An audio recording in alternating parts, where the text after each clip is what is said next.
En 1664 los navíos holandeses fueron atacados en diversos puntos frente a las costas africanas y españolas. Los holandeses se encolerizaron, como manifiesta Samuel Pepys en su célebre diario, verdadera crónica de la época. El conflicto era inevitable. En 1655 Gran Bretaña declaraba la guerra a la República de las Provincias Unidas y poco después la flota inglesa encontraba en el Mar del Norte una escuadra holandesa a las órdenes del temible almirante Bassenaer van Opdam. Entablóse una gran batalla cerca de Lowestoft, donde los ingleses aniquilaron a 16 navíos holandeses y capturaron 9. Wassenaer van Opdam pereció junto con varios miles de sus hombres. El año siguiente la fortuna cambió de signo. En la célebre batalla llamada de los 4 días frente a las costas flamencas, la flota neerlandesa estuvo dirigida por el almirante de Ruyter, y la armada inglesa sostuvo en ese lapso uno de sus más duros empeños, mientras Carlos II se paseaba por su jardín como una fiera enjaulada, angustiado por la incertidumbre. Los cañones se enmudecieron por fin y un correo acudió a anunciarle la completa destrucción de la flota inglesa. Fue aquel un momento terrible para Carlos y para el pueblo inglés, agravado por una epidemia que causaba estragos en el país. Como siempre ocurrió en caso de grave peligro, el pueblo inglés supo reaccionar y la flota se reorganizó de tal forma que 2 meses después infligió una derrota a los holandeses cerca de Dunkerque. Luis XIV a la expectativa. El rey de Francia había seguido con atención las peripecias del conflicto. La guerra entre aquellos dos países no le ofrecía ventaja alguna. Con todo, Luis XIV, en virtud de la alianza pactada en 1662, quedaba obligado a ayudar a las Provincias Unidas con un ejército de 12.000 hombres, obligación que prefirió no tomar en consideración, pues en aquel momento estaba interesado en otro acontecimiento. Su suegro, Felipe IV, había fallecido, dejando redactado un testamento por el cual Margarita Teresa, esposa del emperador Leopoldo, podía heredar el trono de España, con preferencia de María Teresa, la esposa del rey Sol. No obstante, a Felipe lo sucedía ante todo su hijo Carlos II, niño de 4 años, débil y enfermizo. En cuanto a la guerra entre Inglaterra y Holanda, Luis tomó partido junto a la República. El año 1667 fue importante en la historia de Luis XIV y de la Europa occidental. En el mes de junio, el almirante de Ruyter atacó los astilleros del Bajo Támesis, donde se hallaba anclada la flota británica. Echó a pique 4 barcos y capturó el Royal Charles, el mayor de la flota real británica, lo que representaba un gran triunfo moral. Pero otros azares de la alta política impulsaron a Holanda a desear la paz, y la guerra terminó en julio con el Tratado de Breda. Ambas partes litigantes conservaban sus adquisiciones, lo que significaba la ocupación holandesa del territorio de Surinam, Guyana, en América del Sur, y de algunas islas en Oriente. En compensación, los ingleses adquirían en la América septentrional la llamada Nueva Holanda. La guerra de devolución. Todos los acontecimientos relatados, por notables que fueran, no alcanzaron en la crónica de aquel año 1667 el máximo interés mundial, ya que lo ocurrido en el mes de mayo dejaba todo lo demás en la sombra. Las tropas francesas habían invadido los Países Bajos españoles. Luis XIV inauguraba así su carrera de conquistador y su dispositivo bélico, objeto de tantos cuidados, entraba por fin en acción con su habitual suntuosidad. ¿Cuándo se ha visto de la magnificencia de Salomón y de la grandeza del rey de Persia? No es comparable a la pompa que acompaña al rey de Francia, comentaba el conde Coligny. Europa presenciaba el comienzo de aquella guerra de devolución, alguna vez llamada también la primera guerra de saqueo, de Luis XIV. El mariscal Turena mandaba a las tropas francesas. Unos meses más tarde había ya conquistado algunas de las mayores ciudades, en especial Lille, que capituló en agosto tras un asedio dirigido magistralmente por Vauban, victoria con la que terminó la conquista de Flandes. A Luis XIV le bastó presentarse ante aquellas, dice Voltaire refiriéndose a las plazas fuertes conquistadas. Entró en Charleroi como en París. Ath y Tournai fueron tomadas en 2 días. Furnes, Armentières y Courtrai no resistieron mucho más. La repentina ofensiva francesa asestaba un golpe muy rudo al equilibrio europeo. Fuera de Francia, la opinión pública se desataba en sombríos presentimientos en cuanto a las verdaderas intenciones de Luis. Aquellas sospechas conmovieron a gran parte de la Europa. Tantos pueblos como soberanos hicieron causa común frente a las apetencias conquistadoras del rey Sol. Puede afirmarse que nadie contribuyó más a definir este estado de ánimo que el barón de Lisola, embajador imperial. Durante su larga carrera diplomática, de Lisola había residido en Inglaterra, en las Provincias Unidas y en España, procurando convencer a las naciones europeas de que Francia era el peligro común contra el que era necesario de todo punto unirse, al que había que afrontar a toda costa. Fue a la sazón cuando este diplomático publicó el más importante de sus numerosos folletos, una obra maestra de persuasión en la que rechazaba en forma convincente los argumentos de que se valía Luis XIV para reivindicar los Países Bajos españoles, texto que convirtió al barón de Elizola en uno de los más notables comentaristas políticos de la época. Actividades del barón de Elizola. Elizola conocía a la perfección los métodos que empleaba Francia contra quienes osaban descubrir la verdad. No os dejéis reducir a la esclavitud. Todos en pie en este combate por la libertad, pues más vale morir libres que vivir esclavos. Leyendo a Elizola, el pensionario Jean de Witt creyó llegado el momento de hacer examen de conciencia y de admitir que su política quizás era inoportuna. La Triple Alianza. De estos cálculos surgió la Triple Alianza de 1668, tratado entre Inglaterra y las Provincias Unidas al que se adhirió luego Suecia. La finalidad de los acuerdos era obligar a Francia a concertar una paz con España, a cambio de ciertas ventajas razonables.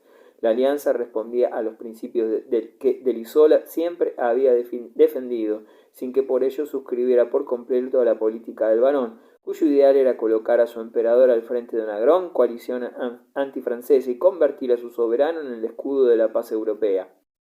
Pero Leopoldo no tuvo el valor de intervenir, ya que prefería, según decía, el acuerdo pacífico al conflicto armado.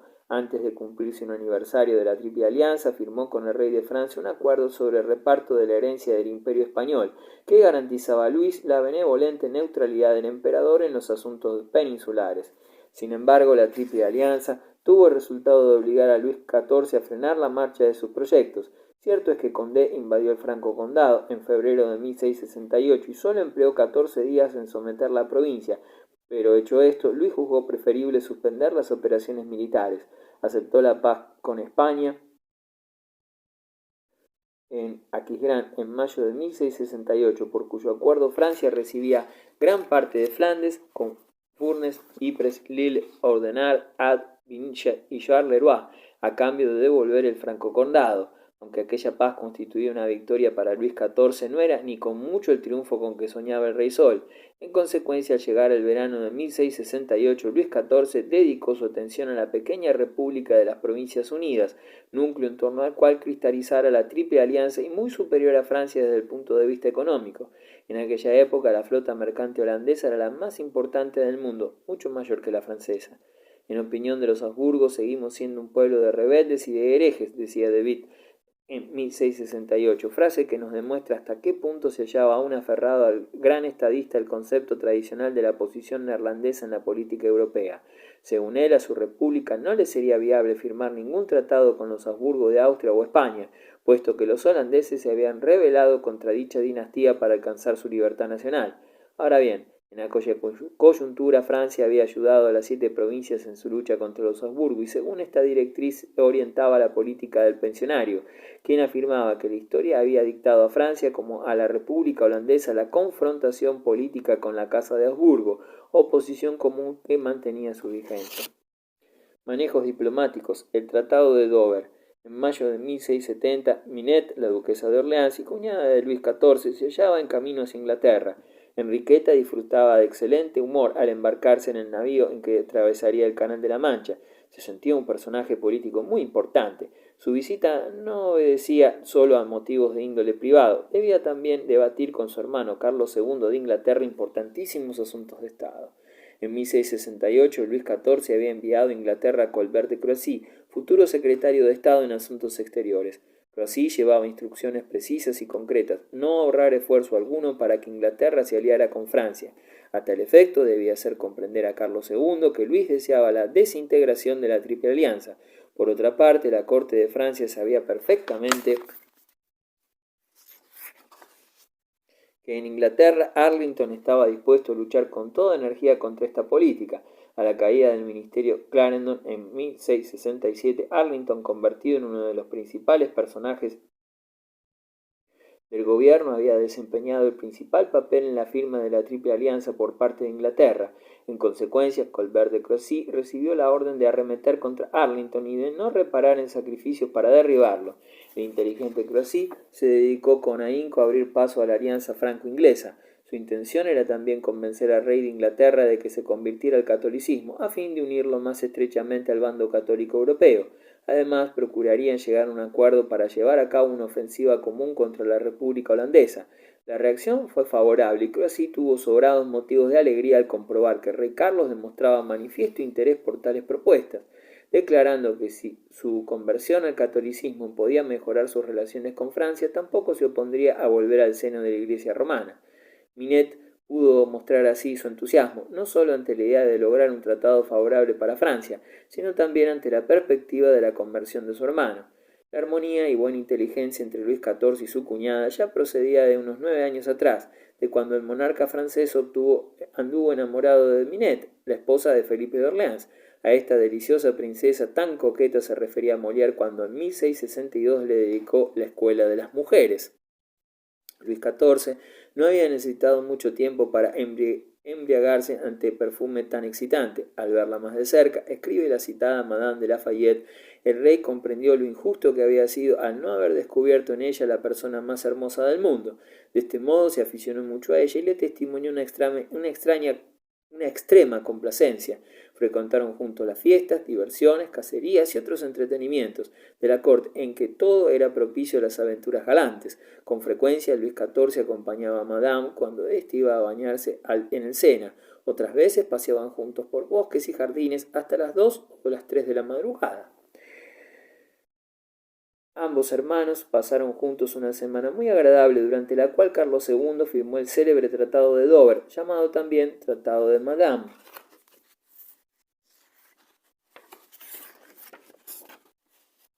Disolución de la Triple Alianza. El Acuerdo de Dover estipulaba en primer lugar que Francia e Inglaterra combatirían juntas a las Provincias Unidas y que, además, Carlos se convertiría al catolicismo y restablecería la fe católica en su reino en cuanto la situación interior se lo permitiera. No se le ocultaba a Carlos por su parte que corría un riesgo enorme al firmar dicho tratado. Si los ingleses llegaban a saber que su rey se había vendido al catolicismo a sí mismo y a su pueblo, su permanencia en Whitehall tenía los días contados. Por ello, todas estas cláusulas del acuerdo quedaron en secreto tan celosamente guardado que no logró descubrirse hasta un siglo más tarde, mucho tiempo después de la expulsión de los Estuardos. Carlos extrajo beneficios considerables de este escandaloso compromiso. El Tratado de Dover y otros acuerdos complementarios hicieron en 8 años pasar un número respetable de millones, más de 24, desde las arcas del tesoro francés a su peculio. En noviembre del año siguiente, Francia firmaba con el emperador un tratado de neutralidad y en abril de 1672 otra alianza con Suecia.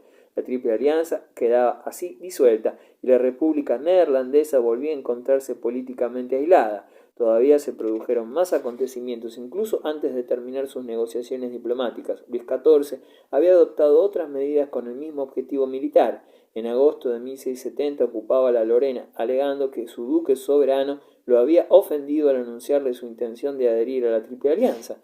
Europa entera se hallaba angustiada, pero nadie emprendió la menor iniciativa para salir al paso de los acontecimientos. El sistema defensivo holandés y la guerra relámpago. En aquella primavera de 1672 partió de La Haya una comisión técnica con el encargo de inspeccionar las líneas de defensa neerlandesas que se extendían a lo largo del Issel, del Rin y del Waal y del Mosa. Aquellas fortificaciones parecían muy deterioradas y las guarniciones que debían defenderlas se hallaban muy por debajo de sus efectivos normales. Confiaron en que al otro lado de la frontera existía otra línea de defensa que seguía el curso del Rin, integrada por algunas ciudades del Ducado de Klebs, donde en virtud de un antiguo tratado los holandeses podían acantonar tropas. El príncipe de Orange, que iniciaba a la sazón su carrera política asumiendo el mando del ejército, esperaba que aquellas fortificaciones retuvieran al enemigo el tiempo necesario para que el gobierno holandés pudiera preparar la línea de Issel. A principios de mayo, Luis XIV pasó revista a su ejército en Charleroi y desde esta localidad el rey Sol atravesó los territorios españoles hacia las bases militares del Rin, que uno de sus aliados, el arzobispo de Colonia, había puesto a su disposición.